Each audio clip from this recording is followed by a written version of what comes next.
Okay, so today I'm going to be showing y'all my wavy hair routine. This is for like if you naturally have type 2 hair. If you have natural like waves and you just don't really know what to do with them. I was like in the same boat because I feel like there were a lot of videos when I was little on like curly hair routines, and I would try those products and they wouldn't work in my hair obviously because they're meant for a different hair texture. But then if I didn't use anything, my hair would just be frizzy and gross. So this is something that kind of like took me a while to experiment with products. But if you have a similar hair texture to mine, this might work for you. I'm just gonna go ahead and get started. For shampoo, I used to use the Shea Moisture Coconut and Hibiscus shampoo. I still like it. So if you want like a sulfate-free option, I'd recommend that. But honestly, as I started like using more and more sulfate-free like shampoos, I kind of realized that there was a lot of buildup in my hair, so I just incorporated shampoos with sulfates again into my routine, and I haven't had any problem with it. The main thing I avoid is silicones like in conditioner. That's something that I will always avoid, but I've kind of noticed I don't really have an issue with having sulfate in my shampoos, so I use the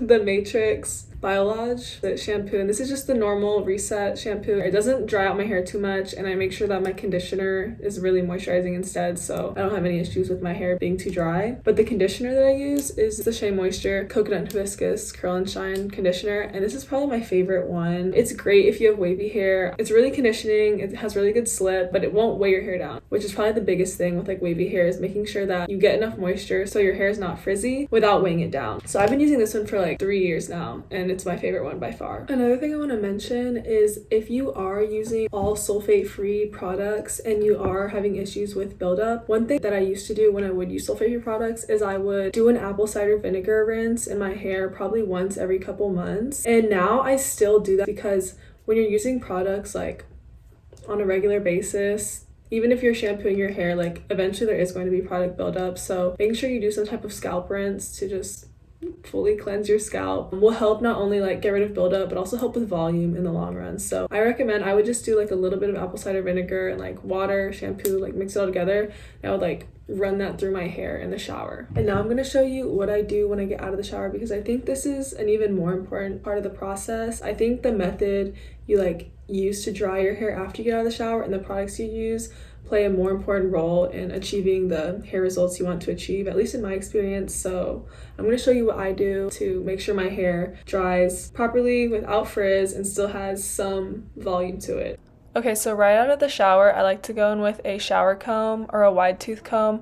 I think I got mine from Walmart a few years ago, but these are really great because when your hair is soaking wet, it's at its most risk for breakage, so using a wide tooth comb and being very gentle when you brush through your hair will help prevent any breakage and still allow you to detangle it before you put product in.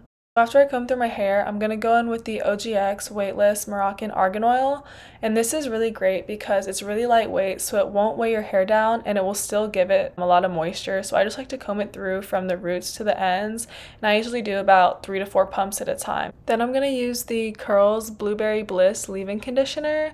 And this is a lot thicker than the oil, obviously, so I use a smaller amount in my hand, and I actually mix the product with some water in my hand and then run it through my hair just to make the product a little thinner. And then really quick after I run the product through my hair, I like to scrunch the ends of my hair to help with the waves. So after I've used the oil and the leave-in conditioner in my hair, I like to go in with a gel. This one is the Not Your Mother's Curl Talk gel. I've also used Miss Jessie's Jelly Curls, and they both work well. This is just the one I happen to have on hand, and I use the same motions. I just rake it through my hair, and then I scrunch it, and just like with the leave-in conditioner, I use a smaller amount, and I mix it with water, and then I put it on in sections. That way I make sure I get all of my hair evenly. So the last product that I go in with is the Shea Moisture Curl Mousse. If you have wavy hair that has problems keeping volume, I really recommend using a mousse because a mousse is a lot more lightweight than a gel, and it will still help define your curls. I use a gel and a mousse when I want my hair to be really defined, and I found there's no issue using both of them together, and in fact they actually work really well to help define your hair. After all the products in my hair, I like to use the plopping method to dry my hair. If you haven't heard of it, basically all you do is you flip your head upside down and gather all your hair in the front of your head, and then you lay your hair down as it would naturally fall, and then you wrap your hair in a t-shirt or a microfiber towel. I don't have a microfiber towel, so I'm using an old t-shirt, and you just tie that on your head and you let it sit. I usually do mine for about 10 to 20 minutes. And one thing that I've actually found helps speed up the drying process is I like to start diffusing my hair while my hair is still plopped. I usually only do this for like 5 minutes just to kind of speed up the drying process, and then I'll still go back in and diffuse my hair once I take my hair out of the t-shirt.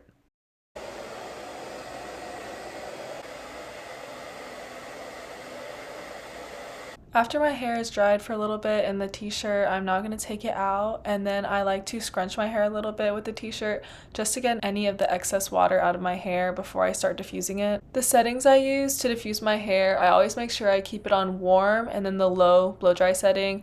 This just helps ensure that I'm not creating more frizz as my hair dries. Also, one thing I like to do when I diffuse my hair is make sure I start diffusing my roots first, because the roots of my hair take the longest to dry, as well as the back part of my hair, so I make sure I spend the most time diffusing those. That way I'm also not blow drying the ends of my hair for too long and creating more frizz. This just helps my hair dry more evenly. After I've diffused the roots of my hair, then I go in and blow dry the ends really quickly. At this point, my hair is only about maybe 50% dry by the time I finish. After that, I'm just going to let my hair air dry for the rest of the time. Okay, so this is the result. That's everything that I do after the shower, and then after I've already diffused my hair, I kind of let it air dry. My hair does take a long time to dry just because of how thick it is, but I'd say usually about like 2 hours after that my hair is pretty much dry if I've already diffused it. I know with like wavy hair it can be tricky, and like it's going to come out different every time you wash it. I know for me, I wash my hair probably like maybe 3 times a week. It really depends because I run a lot and my hair gets sweaty a lot. So sometimes I just like give up and I just let it be sweaty for the day. But this is when I actually want my hair to look nice or decent. So if you have a similar hair texture and you don't know what to do, I suggest trying this, see if it works. You're gonna have to like play around and like find products that work for you. I know another thing to consider is like how much protein is in products. That's a whole other like separate video I could do. But yeah, I hope this helps. If you have any questions or tips or anything, just please let me know. And I will see y'all in the next video.